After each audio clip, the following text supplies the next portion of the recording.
Good evening, everyone. Myself, Abhinav Jain. I have secured rank 35 in Civil Services Exam 2023, and this was my third attempt. In let let me start from my UPSC journey itself. The basic about my three attempts. In the first attempt, I failed in the prelims exam. In second attempt, I got rank 268 and allocated Indian Revenue Services, Customs and Indirect Taxes. And in this attempt, I got rank 35. So, with this short introduction about myself, we will start our session. So, here is the basic theme of our session. First, I will share my strategy about the prelims and mains exam. Particular focus will be on the prelims exam because many of the aspirants are writing the exam of 2024, which will going to happen on June 16th this year only. Then another important part of the UPSC journey is the motivation and other known uh, like जो आपकी basic study material और strategy से बाहर की चीज़ें हैं, जैसे how to get yourself motivated, what should be your daily time table, what should be your schedule, and how to deal with the fatigue and the burnouts. We will discuss all these things. Uh, Another important aspect of civil services preparation is optional. So my optional was anthropology, and in both my attempts, I secured 290 around marks in anthropology optional. Further, in the mains exam, in my second attempt, I secured 821 marks, and with this, and in this attempt, मैंने 850 marks score किए हैं mains में. सो mains में answer writing का महत्व और किस तरीके से आप अपने आंसर्स को और ज़्यादा इम्प्रूव कर सकते हैं, और मैंने किस तरीके से मेंस में स्कोर का इम्प्रूवमेंट किया, that also we will discuss. So first and foremost, my strategy. I have started full-fledged preparation after resigning from my job of software developer in Bangalore. So at that time, like any beginner, I go through many. Initially, सबसे पहले मैंने काफ़ी सारे resources देखे. As we know, there are many resources from many coaching institutes. uh, जो हर एक subject के लिए there are many resources. But again, everything boils down to some basic resources. For example, for the polity, Lakshmikant is the best resource. It is enough. And similarly, for history, for modern history part, Spectrum is the best resource. So start preparation की starting में ही मैंने figure out कर लिया था कि मैं एक basic resource पे ही स्टिक आउट करूंगा और उसको बार बार रिवाइज करूंगा. एक बेसिक रिसोर्स हर एक सब्जेक्ट का, उसको बार बार रिवाइज करने से मेरे माइंड में माइंड मैप डेवलप हो जाएगा उस रिसोर्स का. I know this. And more over, we humans have a photographic memory. So if I revise that resource again and again, a kind of impression of that resource developed in my mind. So that was regarding uh, my strategy to look for the resources. So मैंने syllabus देखा. After going through the syllabus, I analyzed the PYQs, and this whole thing took around 2 to 3 weeks of my initial days of the preparation, जहाँ पे मैंने PYQs को map करा syllabus के according, both pre and mains. And उसका benefit क्या है? First, it helps. See, there is a saying that everything under the sun is part of the syllabus of UPSC, and UPSC आपसे कुछ भी कभी भी पूछ सकता है. बट अगर आप PYQs को एनालाइज करते हैं सही तरीके से, सिलेबस के हर एक टर्म को अच्छी तरह समझते हैं, then you get an understanding कि हमें किस टॉपिक में किस डेप्थ तक जाना है. That is more important. And another important part of this exercise is to look into the syllabus and the PYQs is it helps to develop a filtering mindset. Like newspaper is a must. We all know that any good newspaper, either the Hindu or the Indian Express, we have to read. But in the complete newspaper, all news are not important. So newspaper को पढ़ने की strategy क्या है कि आपको एक filtering mindset develop करना पड़ेगा कि which news is actually important for me and which news are not important for me which I can skip. So to develop that filtering mindset, I analyze the previous year questions and the syllabus. After that exercise, I make a list of uh, resources for all the subjects. For polity, I refer Lakshmikant. For history, I refer for ancient and medieval part, I refer NCRTs, and for modern history part, I refer Spectrum. Similarly, for economics, I refer the Mrunal sir economy lectures, and like this, the basic sources we all know as we can find easily on the internet. The main thing is uh, start the preparation. So first, in the initial days of the preparation, there is a there are some things that we need to take in mind. Like I myself uh, made some mistakes that I will share. Like first thing is the what is the importance of note making and notes किसके बनाने. So note making पे थोड़ा सा बात करते हैं. Note making की सबसे बड़ी मिस्टेक हम करते हैं, पहले दिन से नोट्स बनाने शुरू कर देते हैं. Like we start reading the polity book and start and make the notes simultaneously. So इसमें आपका इशू क्या है कि लक्ष्मीकांत जो पॉलिटी की बुक है वो अपने आप में एक नोट्स फॉर्म में दी हुई है, and if we are making notes from that book again, so हम एक रिडंडेंट प्रैक्टिस कर रहे हैं. So it is a wastage of resource. And in this exam I think time is the most important resource, because ultimately time management he decide करेगा कि whether we will be selected or not. And उस time management के लिए आपको अपने बाकी study material और resources को बहुत सेचुरेट करना रहेगा. मुझे पता था कि मेरे पास इतना टाइम है, मैं इतने टाइम में इतना रिसोर्सेज कर सकता हूँ, तो उनको किस तरीके से मुझे सेचुरेट करना है. फिल्टरिंग एक मेथड मैंने अभी बताया कि आपको एक फिल्टरिंग माइंडसेट डेवलप करना पड़ेगा ताकि आप रिसोर्सेज को फिल्टर कर सको कि मेरे लिए क्या इंपॉर्टेंट है क्या नहीं है.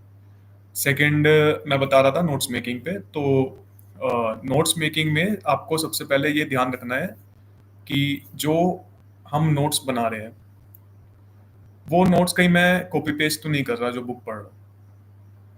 सो उस तरीके से हमें अपने टाइम को वेस्ट नहीं करना कॉपी पेस्ट करने में नोट्स को. नोट्स मैं जो बनाता था, जो चीज़ हमें बुक में दी हुई है उसको वहीं पे हाईलाइट करना, और जो चीज़ बुक में नहीं है, जो मुझे न्यूज़पेपर में मिली और उस टॉपिक से रेलेवेंट है, उसको नोट्स में बनाना. और नोट्स मोस्टली बुक्स में जो टॉपिक्स है उसी के पास लिखना, ताकि जब भी मैं टॉपिक का स्टैटिक पार्ट रिवाइज करूँ तो मेरे नोट्स जो करंट पार्ट जो मेरे नोट्स में है वो साथ में रिवाइज होता चला जाए. सो इस तरीके से जो टॉपिक्स आपके अलग अलग सोर्सेज में सेग्रीगेटेड है, for example the international relations is a part of the GS2 syllabus. So उसके पर्टिकुलरली कोई एक कंसाइज रिसोर्स नहीं है, सो उसके आपको नोट्स बनाने रहेंगे. मैं उसके नोट्स बनाता था फ्रॉम द न्यूज़पेपर. सो वो नोट्स आप बनाइए जहाँ पे रिसोर्सेज आपके पास सेग्रीगेटेड है या एक कोई पर्टिकुलर बुक नहीं है. देन अनदर इम्पोर्टेंट पार्ट की जो मैंने फॉलो किया, नोट्स फर्स्ट रीडिंग में नोट्स नहीं बनाने हैं. फर्स्ट रीडिंग जस्ट आपको अंडरस्टैंड करना है कि वो टॉपिक है क्या, उस टॉपिक को रीड करके थोड़ा अंडरस्टैंडिंग एक डेवलप हो जानी चाहिए, देन नोट्स बनाना। In the second reading notes बनाना is the right strategy. So इसके बाद नोट्स हो गया। नोट्स के बाद आते हैं revision part. Revision is the most important part of this, like revise revise revise is the mantra. Without revision no note is of useful however perfect it will be. So division के लिए जो highlighted part मेरे notes में and basic resources में रहता था, उनको time bound manner में मैं रिवीजन का टाइम दे देता था कि another this was my strategy in the initial days, जहाँ पे मैं एक बेस डेवलप कर रहा था जनरल स्टडीज का। Being an engineering background, I had a very little knowledge. Frankly speaking, I had a very little knowledge about history, geography beforehand.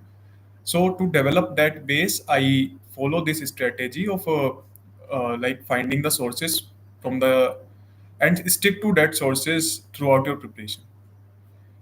Peripheral sources आते रहेंगे कि कोई करंट अफेयर्स की मैगजीन हो गई या न्यूज़पेपर है, टेस्ट पेपर्स में कुछ नया मिल गया, लेकिन एक जो बेसिक सोर्स का आपका लिस्ट है वो आप शुरू में फिगर आउट कर लीजिए एंड उसको आपको रिलीजियसली स्टिक करना है। अब उसके बाद कुछ भी मान लीजिए चेंज आता है कि मार्केट में नया रिसोर्स आ गया, but you should not go towards that resource because you have already prepared one resource. So that thing and then basic note making for all the subjects. Another important part is the थोड़ी सी schedule की बात करते हैं, किस तरीके से scheduling की जाती है, टाइम टेबल डेवलप किया जाता है। So first I will share my strategy regarding a time table. मैं अपने दिन को कि एक पर्टिकुलर तरीका होता है कि वन इज द आप आवर्स में डिवाइड कर दो कि I have to study 7 hours और 8 hours in a day. But for me, मैं अपने डे को टॉपिक में डिवाइड करता था कि मुझे इस दिन ये टॉपिक कंप्लीट करने हैं। इस तरीके से मैंने अपने मंथली टाइम टेबल डेवलप किए कि मुझे इस मंथ में इस सब्जेक्ट को कंप्लीट करना है। देन उसको डे वाइज डिवाइड कर लिया कि इस दिन इसके ये वाले टॉपिक मुझे कंप्लीट करने हैं। सो मेरा जो टाइम टेबल रहता था, शेड्यूल रहता था, वो टॉपिक फॉर्म में रहता। फॉर एग्जाम्पल कि मंडे को मुझे वाले टॉपिक्स करने हैं, ट्यूसडे को ये करने हैं, नो मैटर कि फिर उस दिन कितना भी टाइम उस टॉपिक को कंप्लीट करने में लग जाए। It may complete in the 4 hours, it may take the 8 hours. So regarding the time table, मेरी स्ट्रेटेजी टॉपिक वाइज शेड्यूलिंग की थी रेदर देन द कि मुझे 10 आवर्स पढ़ना है और 15 आवर्स पढ़ना है। टाइम टेबल से रिलेटेड एक पर्टिकुलर डाउट जो जनरली एस्पिरेंट्स को होता है और इनिशियल डेज में मुझे भी था कि हाउ टू, क्या सही में हमें 15 आवर्स या 16 आवर्स पढ़ना पड़ता है इस एग्जाम को क्लियर क्रैक करने के लिए। See, definitely hard work is required. Hard work के बिना ये एग्जाम नहीं निकल सकता and that hard work time मांगता है, but we are the humans, we are not machines. Studying 15 hours और 16 hours I think is an exaggeration. Like एक दिन अगर हम 15-16 आवर्स पढ़ लेंगे, सो आई थिंक कि हम उसको नहीं मेंटेन रख पाएंगे over the time. So main focus हमारा शेड्यूल बनाते हुए ऐसा होना चाहिए कि शेड्यूल शुड बी प्रैक्टिकल। वो आइडियल नहीं होना चाहिए कि मैं 10 आवर्स पढ़ूंगा, उस टॉपर ने ये बोल दिया 10 आवर्स, सो मैंने वो फॉलो नहीं करा। I know my strength and weaknesses. मैं अपने स्ट्रेंथ के अकॉर्डिंग शेड्यूल बनाता था कि मैं इतना फॉलो कर सकता हूँ, उस तरीके से अपना शेड्यूलिंग करना।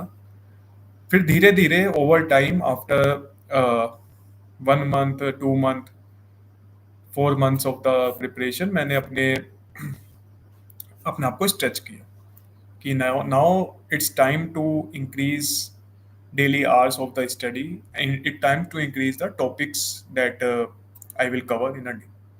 इस तरीके से अगर आप स्टेप वाइज अप्रोच रखेंगे प्रिपरेशन की, सो प्रिपरेशन में ना फटीग आएगा और एक स्मूथ तरीके से प्रिपरेशन चलती रहेगी। सो ये मेरी टाइम मैनेजमेंट की अप्रोच रहती थी। अनदर नाउ कंप्लीट जो प्रिपरेशन का टाइम था 1.5 ईयर मैंने लगभग लिया था before the exam. So 1.5 year को मैंने I have divided into 3 blocks.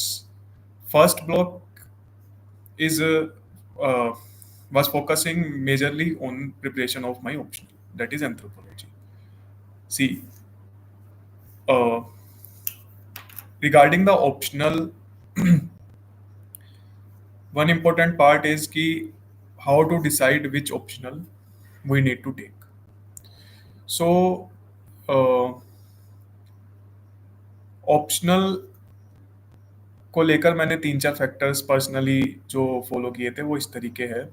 First, I go with the marking trend कि which optional has a history, has a trend of good marking. Like ultimately it is all about getting the marks in the mains exam.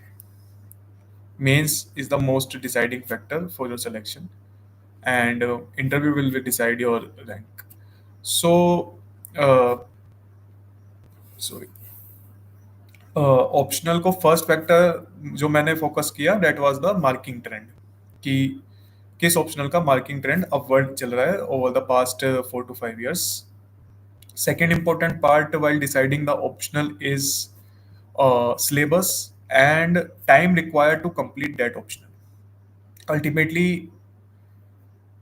हमें अपने optional preparation को general studies के साथ sink करना है, और general studies का अपने आप में पढ़ने का इतना है कि हम सारा टाइम ऑप्शनल को भी नहीं दे सकते। सो मैंने जो है कोई ऐसा ऑप्शनल रखा कि जो कॉन्साइज हो, कम टाइम में प्रिपेयर भी हो सके और जनरल स्टडीज के साथ थोड़ा ओवरलैप भी कर रहा हूँ।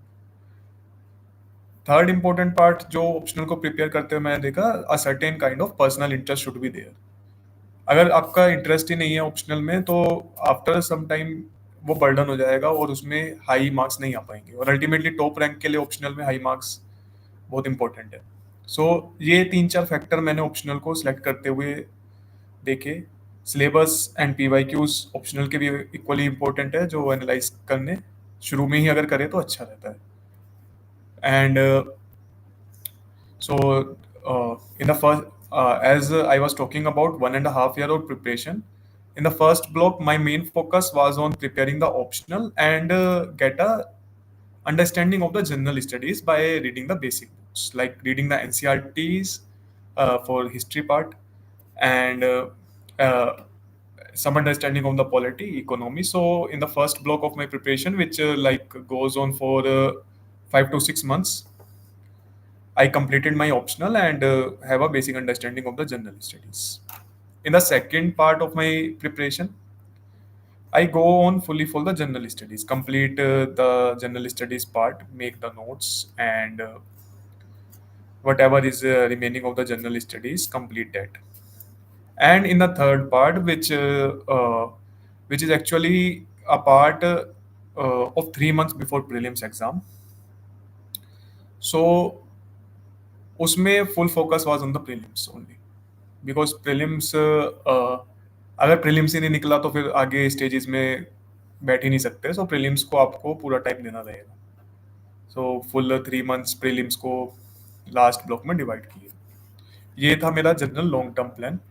इस लॉन्ग टर्म प्लान को short months and day wise scheduling मैंने कर लिया। अब इम्पोर्टेंट पार्ट इसमें ये है कि जो आपका ये शेड्यूल है ये रिजिड नहीं होना चाहिए, बिकॉज अगर रिजिड होगा तो फटीग जल्दी आता है प्रिपरेशन में। There should be flexibility in the schedule. Flexibility in the sense कि जो हमें डिस्ट्रैक्ट ना करे फ्लेक्सिबिलिटी, बट कि अगर हमें अपनी आज अगर हम पॉलिटी नहीं कर पा रहे, इको का कुछ सेशन रहा है, सो आज इको पढ़ ले कोई बात नहीं, तो ये फ्लेक्सिबिलिटी होनी चाहिए। Flexibility not in the sense कि आज कंप्लीटली हम पढ़ना ही इग्नोर कर देते हैं। सो ये टाइम टेबल में मैंने फोकस किया कि एक बेसिक अमाउंट ऑफ फ्लेक्सिबिलिटी होनी चाहिए। इसके बाद ऐसे प्रिपरेशन चलती रही। एक इम्पोर्टेंट पार्ट होता है टेस्ट सीरीज का। इनिशियली शुरू में टेस्ट सीरीज फर्स्ट डे से टेस्ट लगाने का बेनिफिट मुझे पर्सनली नहीं लगता। टेस्ट टेस्ट पेपर्स प्रीलिम्स के मैंने प्रीलिम्स से 3 महीने पहले टेस्ट पेपर्स सॉल्व किए, एंड मेंस के टेस्ट पेपर्स मैंने प्रीलिम्स से मेंस के बीच के में जो आपका प्रिपरेशन टाइम देते हैं उसी में मैंने सॉल्व किए। अब अगर हम पर्टिकुलरली प्रीलिम्स की स्ट्रेटेजी पे आते हैं, प्रीलिम्स की स्ट्रेटेजी, प्रीलिम्स में आपके दो एग्जाम होते हैं as we know, one is the general studies paper and second one is the CSAT exam. And one important part is we should give respect to both the papers equally. कोई paper आपका easy नहीं है और कोई paper difficult भी नहीं है। अपना एक लेवल है यूपीएससी का, और यूपीएससी ने वो लेवल मेंटेन किया हुआ है। So we should respect both papers equally. अगर आपका सी सेट स्ट्रॉन्ग है so you can give more time in the general studies part, otherwise CSAT को भी इक्वल टाइम देते हैं, जनरली देना चाहिए। जनरली हम क्या करते हैं कि सी सेट को we tend to ignore, particularly being from the engineering background, we think that CSAT is not that much important for us, but that's a very wrong notion. हमें सी set को भी equal importance respect देनी चाहिए। अगर आप engineering background से भी हो तो कम से कम लास्ट के 4 to 5 years के सी सेट के क्वेश्चन पेपर्स आपको सोल्व करके जाने चाहिए, और whether you are able to clearing the cutoff or not, you should see in the CSET. Now coming to the general studies part, prelims के general studies की preparation आपकी integrated चलती है इनिशियली, जिसमें आप polity, economy, history, geography, international relations, सब चीज़ों को अच्छी तरीके से हम इंटीग्रेटेडली समझते हैं मेंस के साथ। बट प्रीलिम्स से 3 months पहले अराउंड सारा जो फोकस है वो प्रीलिम्स की तरफ शिफ्ट हो जाना चाहिए। सो इसमें जनरल स्टडीज के लिए, पर्टिकुलरली प्रीलिम्स के लिए, सबसे पहले अपने बेसिक रिसोर्सेज को बार बार रिवाइज करना। पॉलिटी के लिए लक्ष्मीकांत, मॉडर्न हिस्ट्री के लिए स्पेक्ट्रम, ये आपको रिवाइज करने होंगे लास्ट के 3 months में। कम से कम 3 रिवीजन लास्ट के 3 months में हमें लगानी है इन रिसोर्सेज की। इसके बाद मेरा क्या एक स्ट्रेटेजी का पार्ट था कि instead of going for the monthly current affairs magazine, you can refer magazine of any good coaching institute. There are many easily available on the web. So instead of going for the monthly current affairs magazine, go for the year end compilation, particularly of environment, science and tech, and economy, the subjects जो आपके current based है। उसमें last में जो monthly compilation होती है किसी भी कोचिंग इंस्टीट्यूट की, किसी एक की, वो मंथली कंपाइलेशन को उन 3 महीने में लास्ट में रीड करना, और उसकी भी कम से कम 3 रिवीजन हमें लगानी है। ये हो गया आपके लास्ट के 3 months के प्रीलिम्स के सोर्सेज। इन सोर्सेज के अलावा हमें इससे भाग नहीं जाना। मैं इससे भाग नहीं जाता था इन सोर्सेज के, क्योंकि लिमिट कुछ नहीं है। देयर आर अनलिमिटेड रिसोर्सेज, कोई लिमिट नहीं है। सो इसके अलावा third important part, one is the जो आपका बेसिक रिसोर्स मटेरियल जो आप पढ़ते आ रहे हैं, basic books, Laxmikanth and all, and second is the compilation, current affairs compilation of any good coaching institute, and revise these 3 times, and third is the test papers. Last के 3 months में लगभग हर alternate day पे एक test paper लगाना है। Test paper लगाने से पहले सारे प्रीवियस ईयर क्वेश्चन पेपर्स को सॉल्व करना है। उन प्रीवियस ईयर क्वेश्चन पेपर में हर एक क्वेश्चन को अच्छी तरीके से समझना कि एग्जामिनर की डिमांड क्या है, क्या वो जानना चाहता है। सो उन प्रीलिम्स के लिए मैंने 2011 से क्वेश्चन पेपर्स लगाए थे, 2011 से 2023 तक के। सो पहले क्वेश्चन पेपर्स लगाना, क्वेश्चन पेपर्स के साथ any good test series either, and one more thing कि टेस्ट सीरीज में don't go for the sectional test. I personally believe कि इन द एक्चुअल एग्जाम आपको कैसे सॉल्व करना है कि एक क्वेश्चन हिस्ट्री का है, so then you need to switch to the economy question. Next question can be of economy. So go for the full length test only rather than going for the sectional test. मैं full length test के लिए जाता था. So इस तरीके से लगभग 20 से 25 टेस्ट पेपर मैं उन 3 महीनों में लगाता था. एंड उन टेस्ट पेपर्स को सॉल्व करते हुए क्या चीज़ हमें माइंड में ध्यान रखनी है. मैं 2 चीज़ ध्यान रखता था टेस्ट पेपर को सॉल्व करते हुए. फर्स्ट, कि मुझे मेरी कंफर्टेबल रेंज फाइंड करनी है कि कितने question I need to attempt to cross that cut off. Like the whole cut off of the prelims जो मैंने अपने माइंड में डेवलप की थी, that is 100+. And fortunately I got more than 100 marks in both my attempts of the prelims. सो एक mental cut off रहनी चाहिए कि मेरे इस ये जो कट ऑफ है ये मेरे टेस्ट पेपर्स में क्लियर होनी चाहिए. और उसको क्लियर करने के लिए first you have to find कि कंफर्टेबल रेंज ऑफ क्वेश्चंस कितने मुझे अटेम्प्ट करने रहेंगे. लाइक मेरे केस में मुझे 90 के अराउंड क्वेश्चंस अटेम्प्ट करने पड़ते थे, तब जाके वो कट ऑफ मेरी 100 क्लियर होती है. सो हर एक का एक्यूरेसी रेट डिफरेंट होता है. There may be some whose accuracy rate is high, 80% और द 90% एक्यूरेसी रेट. सो वो कम क्वेश्चंस अटेम्प्ट करके भी इजीली कट ऑफ को क्लियर कर सकते हैं. So first you should find your range of questions that you have to attempt. Second, मैं question paper को सोल्व करते हुए सेकेंड इंपॉर्टेंट पार्ट देखता था कि कौन से ऐसे सब्जेक्ट है जो मेरे स्ट्रॉन्ग है, जिसमें मुझे क्वेश्चंस करके ही आने हैं. If I am taking a guess, then that guess will also go correct. So in my case, polity, economy and environment, these 3 subjects were very strong. So मुझे पता चल गया था इन तीनों के तो मुझे सारे क्वेश्चन करके आने हैं. इन तीनों सब्जेक्ट्स के इन द एक्चुअल एग्जाम सारे क्वेश्चन करके आने हैं. सो टेस्ट पेपर करते हुए मैंने इन 2 चीज़ों का ध्यान रखा कि फर्स्ट की कंफर्टेबल रेंज फाइंड करना, कितने क्वेश्चंस मुझे अटेम्प्ट करने हैं, और सेकंड कौन से सब्जेक्ट्स मेरे स्ट्रॉन्ग है कि जिसके मैं सारे क्वेश्चंस अटेम्प्ट करूंगा. इसके अलावा जब टेस्ट पेपर करते हैं तो जो आपके क्वेश्चन आपने अटेम्प्ट किए और अगर वो गलत हो रहे हैं तो उनको देखना कि वो गलत क्यों हो रहे हैं. जो नहीं अटेम्प्ट किए वो तो ठीक है, वो छोड़ दो. लेकिन जो अटेम्प्ट किए और उसके बाद गलत हो रहा है, दैट इज अ सिन. सो वो चीज को हमें कम करना. विद ईच टेस्ट पेपर वो चीज कम होनी चाहिए कि अटेम्प्टेड क्वेश्चन आपके राइट जाने चाहिए. So that was my prelims strategy.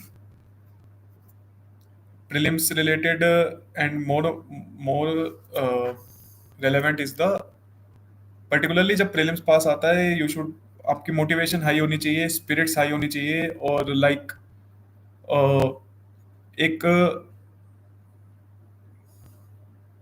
Daily ritual type का बन जाना चाहिए कि 10 to 12 आवर्स तो दे ही रहे हैं लास्ट के टाइम पे. जब प्रीलिम्स पास आ रहा है 10 to 12 आवर्स की स्टडी हो, दे ही रहे हो आप 10 to 12 आवर्स. सो इस तरीके से प्रीलिम्स की स्ट्रेटेजी थी. देन मेंस की स्ट्रेटेजी में, मेंस का strategy between the prelims and the mains exam, मैंने सारी आंसर राइटिंग उसी टाइम पे करी है. No first day answer writing, no test paper, no answer writing before the prelims exam. Again, I am highlighting this point: no answer writing before the prelims exam, because first prelims का pressure इतना रहता है कि mains की answer writing में focus नहीं लग पाता. सेकंड, मेंस की answer writing, like if we are writing an answer on the economy, it is not, the question is not about the economy only. Question also wants the political perspective. Question also wants some other perspective. So जब तक complete हमारा GS की holistic understanding develop नहीं होगी, we can not write questions on of the good questions of the mains. That's why I do the answer writing after prelims only. And in the answer writing, means answer writing, I followed the common approach of EC concept, that is introduction, explanation, and the conclusion. The format of my answer is like introduction, explanation, and the conclusion. And introduction started with the keyword which is given in the question only. And explanation give the details, whatever is examiner expecting from us, that I will give in the explanation. Finally, The conclusion should be on the futuristic note,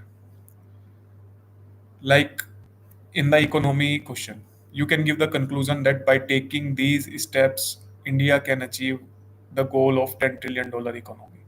So conclusion should be on the futuristic note, that it should give a positive mindset in the examiner, whoever is checking your sheet. And you should also give some points in the end before the conclusion, some reforms, some points that how can we solve this problem. So this was my answer writing framework for the general studies. Apart from this, and daily another important part is the daily answer writing is important between the prelims and the mains exam, because we need to complete uh, 20 questions in the 3 hours, and that two for the two times in a day. There will be 3 3 hours के दो paper होंगे, 2 बार हमें दिन में करना है वो काम. सो उस पर्सपेक्टिव से देखें तो daily answer writing is most important.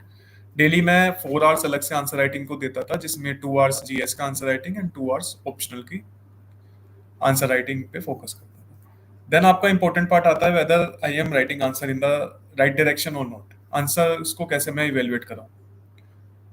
So regarding the evaluation, toppers की आंसर कॉपी को मैंने रेफर किया, किसी भी प्लेटफॉर्म पे ऑनलाइन आपको मिल जाएगी प्रीवियस ईयर टॉपर्स की कैसे आंसर्स वो लिखते थे.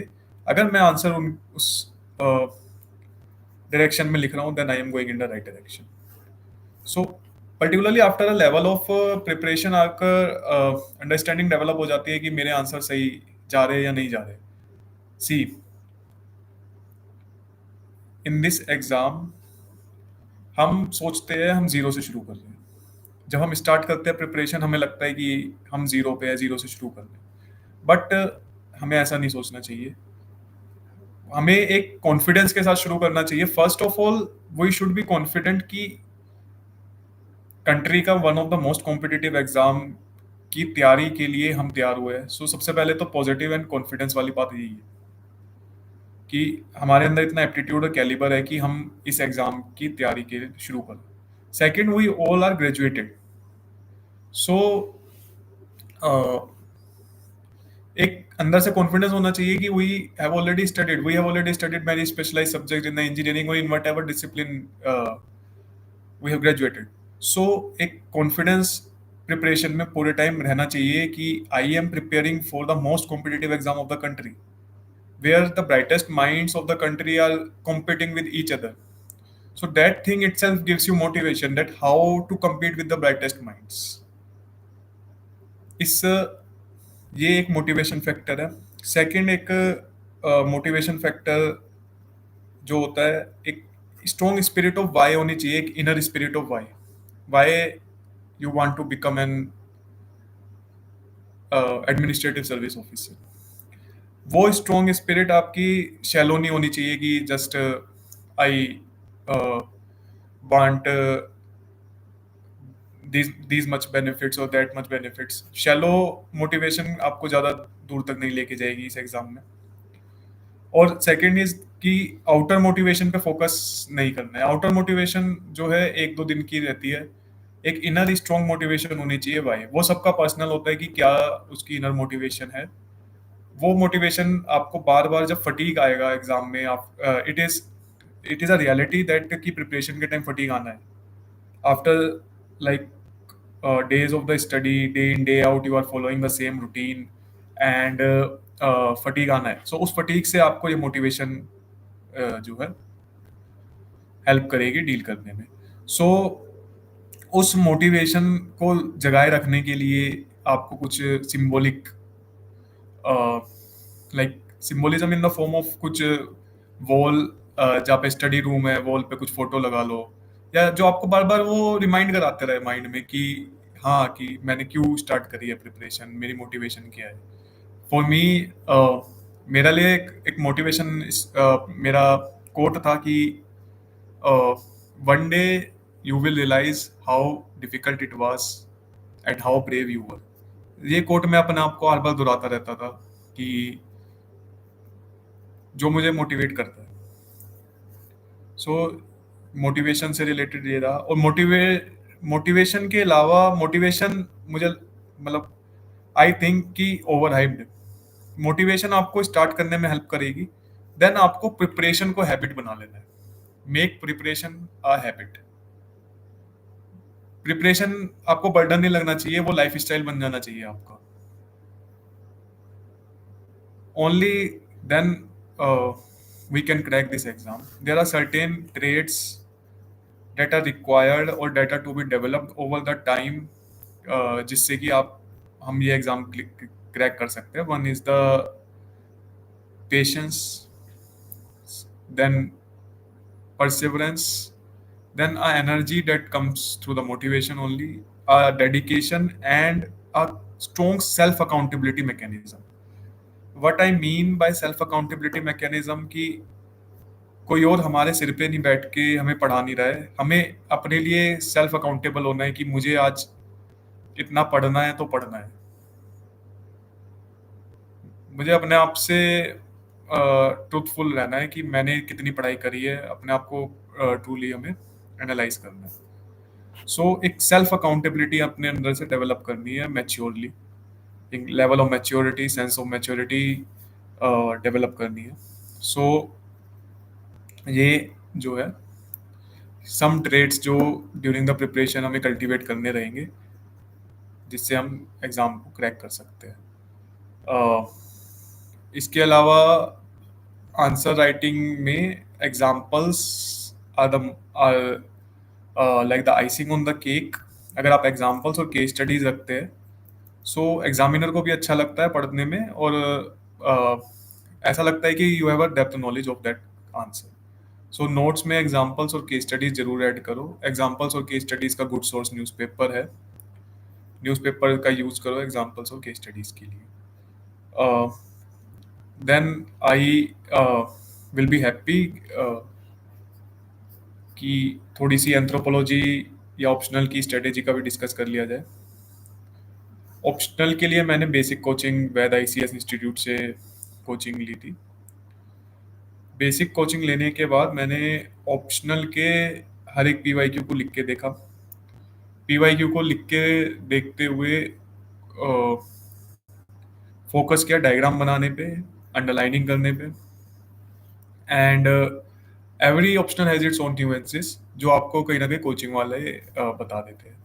And there is also a YouTube video regarding my optional strategy, and so you can refer that YouTube video. This was my whole basic preparation strategy. Sources, the basic sources which we generally know. Newspaper is an important part. Regarding the current affairs, I only refer the compilation magazines, which usually come before the exams. And my more focus was on the revision. And for the revision, the source was PYQs and the test papers, both for the prelims and the mains exam. Now I uh, will be happy to take some questions in the comments if and give answers to those questions. One doubt is regarding the NCRT, how to read the NCRTs. First thing is, all NCRTs are not important, and only for some subjects. For example, geography, class 11th NCRT is important, physical geography. So NCRT पढ़ने की भी same strategy है। First एक read करो ताकि एक glimpse मिल जाए कि सिलेबस क्या है, क्या उस टॉपिक का मतलब है। फर्स्ट रीडिंग ग्लिम्स वाली हो, सेकंड रीडिंग डेप्थ और अंडरलाइन करते चलो कीवर्ड्स को, जो भी कीवर्ड्स है, ताकि थर्ड रीडिंग सिर्फ रिवीजन है। ये मेरी एनसीईआरटी रीड करने की स्ट्रेटेजी थी। एनसीईआरटी रीडिंग के अलावा another doubt is regarding the answer writing कब स्टार्ट करनी चाहिए। जैसा मैंने डिस्कस किया कि प्रीलिम्स के बाद आपको आंसर राइटिंग स्टार्ट करनी चाहिए, जब एक तो प्रीलिम्स का प्रेशर माइंड से उतर गया है और हम सिर्फ आंसर राइटिंग पे अब फोकस कर रहे हैं। सो प्रीलिम्स का अगर प्रेशर खत्म है तो आंसर राइटिंग अच्छी ऑब्वियसली होनी है, और एक पर्टिकुलरली एवरी GS का अंडरस्टैंडिंग जब हो जाए उसके बाद आंसर राइटिंग लिखने में आंसर जो है एनहेंस होके आता है, जिसमें आप अलग अलग पर्सपेक्टिव डाल पा रहे हो। पॉलिटी के क्वेश्चन में थोड़ा इको भी डालते हैं, थोड़ा सा आप हिस्टोरिकल पर्सपेक्टिव भी दे पा रहे हो पॉलिटी का। So that is good. So answer writing आपको मेरे हिसाब से प्रीलिम्स के बाद ही करनी चाहिए। Then another question is regarding the daily schedule.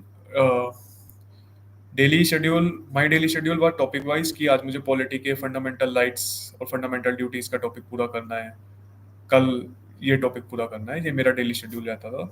And उस डेली शेड्यूल में रिवीजन भी बहुत इंपॉर्टेंट पार्ट थी। डेली कुछ ना कुछ पार्ट आपको रिवाइज करना है, कुछ एक ब्लॉक रिवीजन का लगाना और बाकी जो है न्यू स्टडीज का करना। अनदर इम्पोर्टेंट पार्ट जो थोड़ा की पॉइंट्स मैं आपसे शेयर करना चाहता हूँ वो ये है, अगर हम कोई टॉपिक जो है रीड करके कंप्लीट कर पा रहे हैं तो उसकी वीडियो मत देखो। Like, are you getting the point कि अगर वीडियो देखने में हमारा जाएगा 1 घंटा, उस 1 घंटे में अगर हम उस टॉपिक को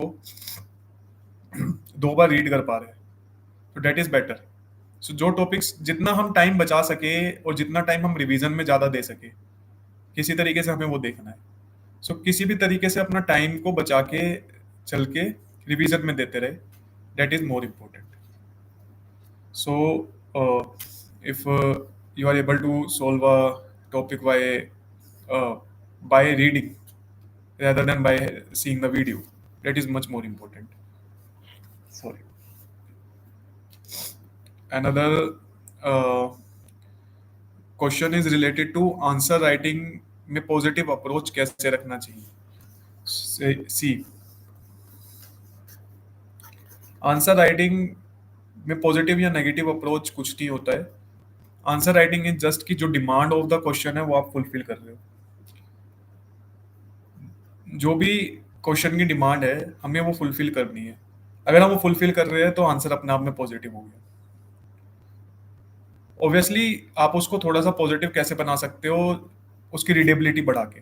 रीडेबिलिटी कैसे बढ़ सकती है?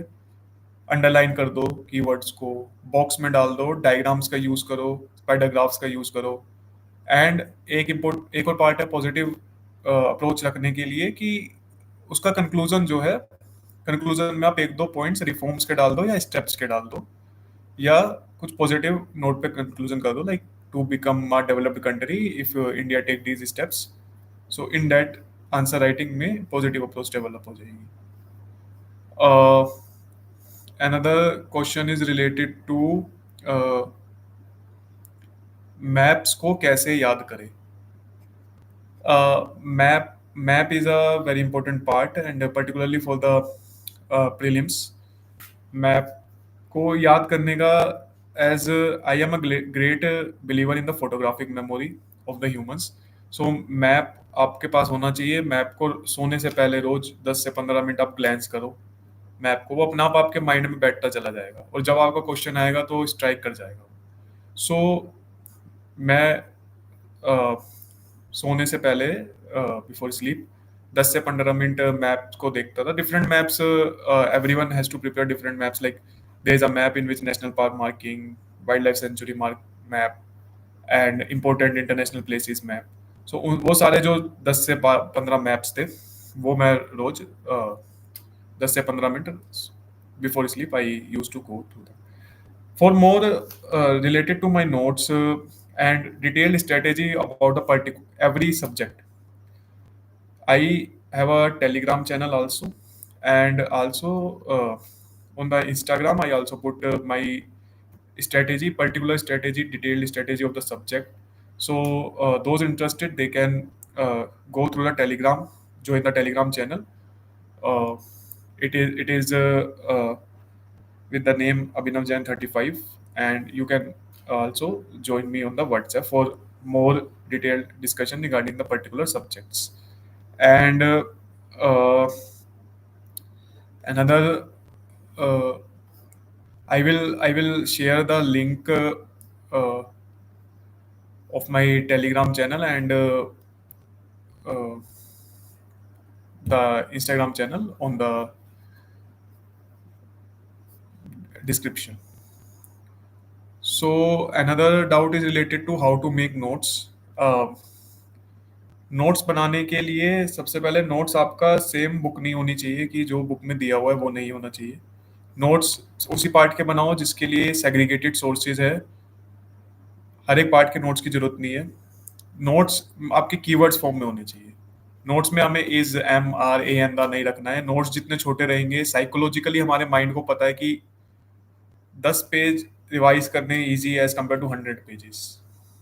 सो जितने आपके नोट्स छोटे रहेंगे उतना ही हमारे लिए बेनिफिशियल रहेगा। सो नोट मेकिंग के लिए मैं क्या करता था, A4 साइज शीट ली, बीच में अंडरलाइन करा, A4 साइज बीच में लाइन डाला, पार्टीशन किया A4 साइज शीट को, सिर्फ कीवर्ड्स कीवर्ड्स नोट्स में लिखने हैं। फॉर एग्जांपल एनवायरनमेंट है, एनवायरनमेंट के कीवर्ड्स कीवर्ड्स अपने नोट्स में लिखने हैं।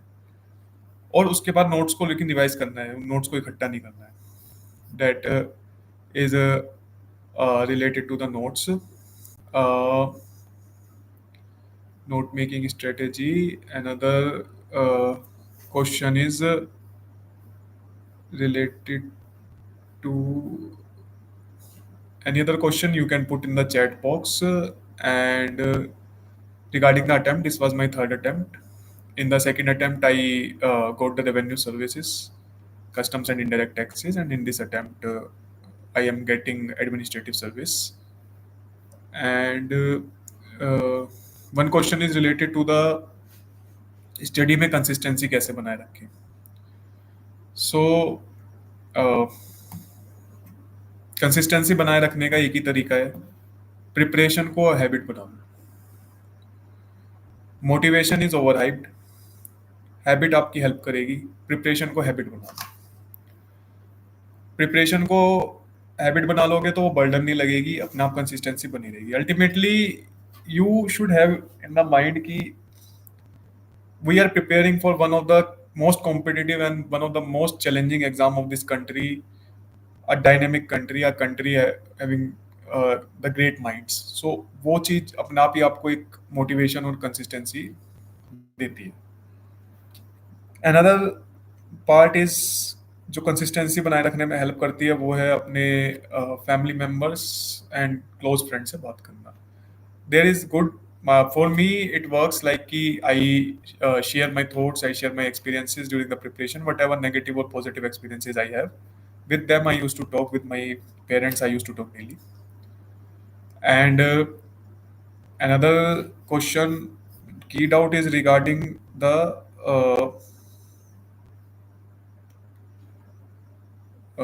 another doubt that most of the members are asking regarding the how to manage the social media. I think social media is the biggest distraction while preparing this exam. Completely shut नहीं कर सकते social media को, that is the harsh reality of the today's world. But as I say आपको self accountable रहना रहेगा। Social media पे limited interaction करो, सिर्फ नियर वंस जो आपके हैं, फैमिली मेम्बर्स, फ्रेंड्स है, उनसे इंटरेक्शन करो to come out of the fatigue of preparation only.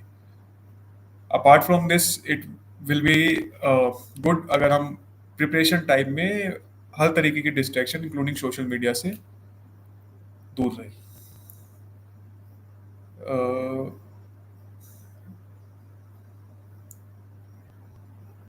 Then maths excellent, yes. One question is maths की प्रिपरेशन करनी है या नहीं, मैथ्स आपका इम्पोर्टेंट पार्ट है यूपीएससी के लिए या नहीं। Maths is definitely important particularly for the CSAT exam, prelims का पेपर 2। लाइक सी सेट अब जिस तरीके का आ रहा है, अब विदाउट मैथ्स के सी सेट को मैथ्स की नॉलेज के सी सेट को क्लियर नहीं कर सकते। सो maths is an important part. And what was your revision strategy? My revision strategy is basically revise my notes again and again and revise through giving the test papers. Test papers best तरीका है check करने का कि आप right direction में हो या नहीं हो, रिवाइज वाला पार्ट आपका रिवाइज हो पा रहा है या नहीं हो पा रहा है। रिवाइज करते हुए अंडरलाइन मार्क्ड चीज़ों को रिवाइज करना है। That was my revision strategy. Multiple revision, at least 3 revisions at least three revisions for every point is important, for every subject is important. And another question is why I choose uh, non-technical optional, anthropology optional, rather than the maths or some electrical optional. So, as I have already discussed, for me, getting the marks in the exam is more important. So, I feel comfortable in a non-technical optional because of its good marking trend, because of availability of resources, and the time it take to, will be less as compared to a technical option. So I want to devote full time to the general studies also. So that's why. And in the mains, ultimately four papers will decide your success. Two are of the optional, one ethics and another one is the essay. So ये जो 1000 marks का आपका block है, इसको आपको अच्छी तरीके से कंप्लीट करना है. Another question is related to the what all comes in ethics preparation. Yes. So generally we underestimate the ethics paper, and that mistake I did in my second attempt, where I got only 90 around in the ethics. In this attempt, I got 127 in the ethics paper. So ethics को आपको एक particular subject समझना है. Ethics is not some such open-ended or the vague thing. ये अपना आप में एक पूरा subject है ethics. सो एथिक्स की प्रिपरेशन के लिए ऑब्वियसली ये छोटा सब्जेक्ट है, जल्दी कंप्लीट होता है. इसकी प्रिपरेशन के लिए कोई भी जो आपका सिलेबस है, सिलेबस की हर एक टर्म को आपको इंटरनलाइज करना है. इंटरनलाइज करने का मतलब है कि उसका आपके जीवन में क्या मतलब है. For example there is a term integrity. What do you mean by integrity in your personal life? आप उससे क्या समझते हैं? पहले वो इम्पोर्टेंट है. देन आपको पी वाई क्यूज को समझना है. पीवाई क्यूज में किस तरीके के क्वेश्चन पूछे हैं, उन पीवाई क्यूज को सोल्व करना है. सोल्व सारे पीवाई क्यूज फ्रॉम द 2013 मैंने एथिक्स के सोल्व किए थे, and I think that's enough. और मोर इम्पोर्टेंट एथिक्स में आंसर राइटिंग इम्पोर्टेंट है. Another important part in the ethics is quotes and the case studies. Quotes, case studies and anecdotes. 3-4 पेजों की एक कोट शीट मैंने develop कर ली थी कि अगर ट्रूथ वैल्यू है तो उस पर 2-3 कोट्स थिंकर्स के, इस तरीके से 3-4 पेजों की शीट डेवलप कर लो कोट्स की. I have also put the sample of my notes on the quotes on my Telegram channel. You can follow that. Quotes इसी तरीके से 3-4 पेज आपके A4 साइज शीट में एनेक्डोट्स प्रिपेयर कर लीजिए. Anecdote should be real life. Present जो IAS IPS officers field में लगे हुए हैं, अगर उन्होंने कुछ अच्छा परफॉर्म किया है, उन्होंने अगर कुछ एथिकल वैल्यू रिफ्लेक्ट की है, सो वो anecdotes I think more effective होते हैं, और वही एनेक्डोट्स मैंने प्रिपेयर किए थे एथिक्स के लिए. Another third part is the case studies. Case studies are important. Case studies में जब हम आंसर लिखते हैं तो जनरली हम आइडियलिस्टिक चले जाते हैं कि ये होना चाहिए, वो होना चाहिए, बट आइडियलिस्टिक जाने से हमें बचना चाहिए. सो आइडियलिस्टिक नहीं जाना है. प्रैक्टिकल हमें सॉल्यूशंस देने हैं, बहुत सिंपल सॉल्यूशंस जो हम अपनी डेली लाइफ में इम्प्लीमेंट कर सकते हैं उस प्रॉब्लम को सॉल्व करने के लिए. सो वो सॉल्यूशंस हमें वहाँ पे देने हैं. Now I think I have taken most of the questions in the chat, and I have discussed my basic strategy. At the end, I will say that first,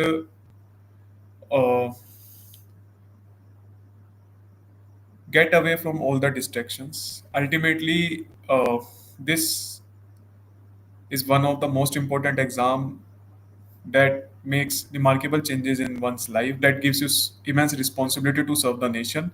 So थोड़ी सी बाकी सारे डिस्ट्रैक्शंस से दूर रहना पड़ेगा. यूपीएससी आपके लिए एक full time job kind of बन जाना चाहिए ड्यूरिंग द प्रिपरेशन. प्रिपरेशन को हैबिट बना लो. थर्ड इज रिसोर्सेज को लिमिट रख के उन्हीं रिसोर्सेज को बार बार रिवाइज करना है. फोर्थ इज अपने ऊपर कॉन्फिडेंस, अपनी स्ट्रेटेजी पे कॉन्फिडेंस रहना चाहिए. बार बार अपनी स्ट्रेटेजी को ट्विक नहीं करना है कि स्टॉपर ने वो बोल दिया या इसने कुछ और बोला तो अपनी स्ट्रेटेजी पे डाउट करने लग जाना है. That is fourth. और fifth important part is consistency, motivation, dedication. All these come from the internal motivation कि आपने ये एग्ज़ाम का प्रिपरेशन क्यों स्टार्ट किया है. एक स्ट्रॉन्ग वाई अपने पास होना चाहिए कि why I have started this preparation. So and it is true, hard work लगेगा, पढ़ना बहुत रहता है, it is true. Filtering mindset एक डेवलप करना पड़ेगा कि मेरे लिए कौन से रिसोर्स इंपॉर्टेंट है, कौन से नहीं है, कौन सा न्यूज़पेपर कॉलम मुझे पढ़ना है, कौन सा नहीं पढ़ना है। Time is the important resource, time को मैं कैसे बचा सकता हूँ, और टाइम को यूटिलाइज करो, हर एक मिनट हर एक सेकंड को कैसे यूटिलाइज करना है। So that is much more important. हर एक सेकंड में से किस तरीके से आप एक्सट्रैक्ट कर सकते हो मैक्सिमम प्रोडक्टिविटी, वो हमें फोकस करना है। So, thank you very much. I hope this strategy help the upcoming aspirants to crack the exam. And I will uh, connect with the aspirants on my Telegram channel and through the Instagram also. So, all the best, and hope my some points of my strategy helps the uh, you to crack the exam. Thank you.